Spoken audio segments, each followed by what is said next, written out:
Hi guys, welcome back to the Baking with the Vanilla Pod. Today's recipe is eggless cookies. A lot of you wanted eggless recipes, so I've come up with this cookie recipe. This recipe is super delicious. Trust me, it is such an indulgent buttery cookie. It's not a healthy cookie.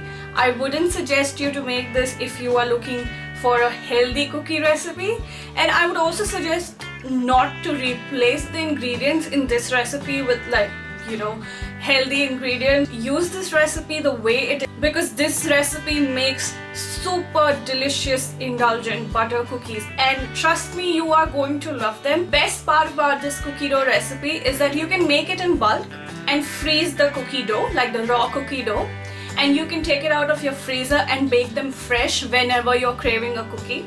So that's such a good thing. You don't have to make it from scratch every time you want to eat some cookies. So I hope you guys enjoy this video. The ingredients required for these eggless cookies are sugar, flour, butter, and baking soda. You can see I have some coffee powder here and some chocolate here. Now these are the flavorings that I'm using to make these cookies. So my cookies are going to be chocolate and coffee flavored.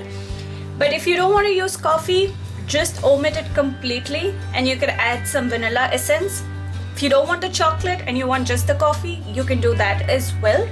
You can add any flavorings you want. You can just maybe add lemon zest, orange zest. You can also add cardamom powder, and if you want you can throw in some nuts as well. So the flavoring completely depends on you. The first step would be taking the butter and the sugar in a bowl.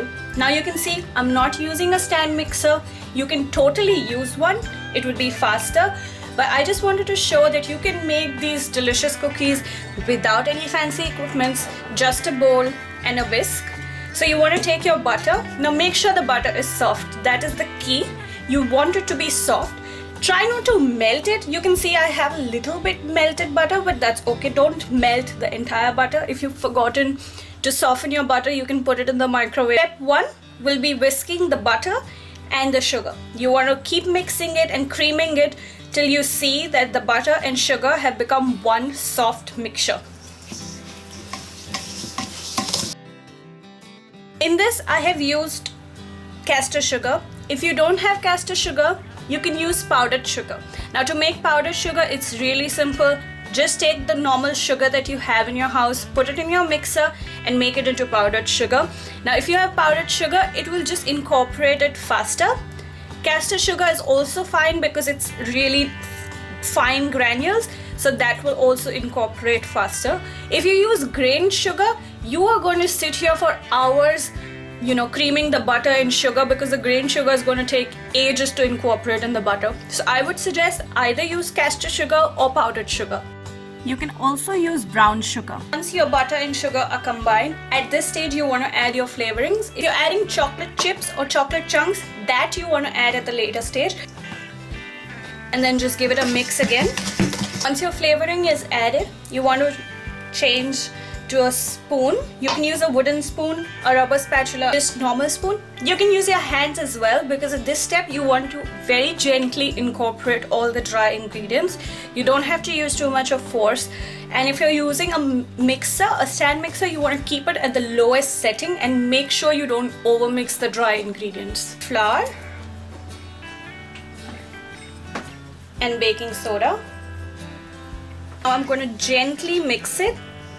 There are two important steps in this entire cookie dough making. First is using soft butter so the sugar incorporates well, and second is mixing extremely gently at this, because you don't want tough cookies, you want really soft buttery cookies. So very gently.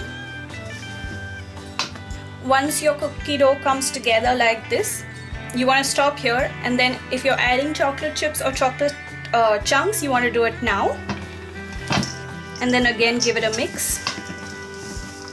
Cookie dough is ready. Now if you do not want to bake it, you can just roll it into logs like that with Glad wrap, or you can just put it in like a Ziploc bag in your freezer. It will stay for about 3 to 4 months, and whenever you want to bake it, just take it out Leave it on your counter for about half an hour to an hour, just till it's soft, and then you can roll it and bake it. Bake it fresh. At this stage, you want to start making the cookie dough balls. You want to take a tray and put some baking paper. If you don't have baking paper, just use a little bit of butter or oil to grease the tray. And then you want to take your cookie dough, as big, as small as you like it. I'm taking about that much. Just rolling it extremely gently. You want to be really gentle once you add your dry ingredients. And then flattening them slightly and placing them on the baking tray.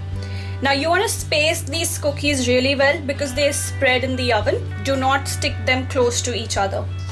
Just for a rough estimate, you want to leave 2 fingers gap and then place your second cookie.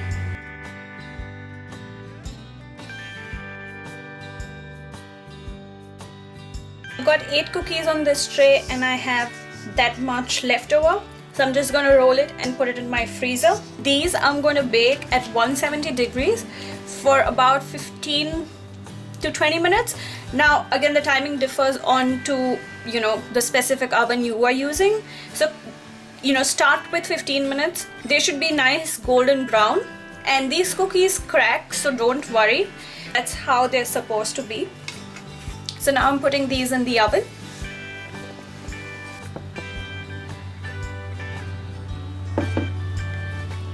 My beautiful cookies are ready, and my god, they smell so divine. So as I said, these spread like crazy, so make sure you keep enough gap between 2 cookies.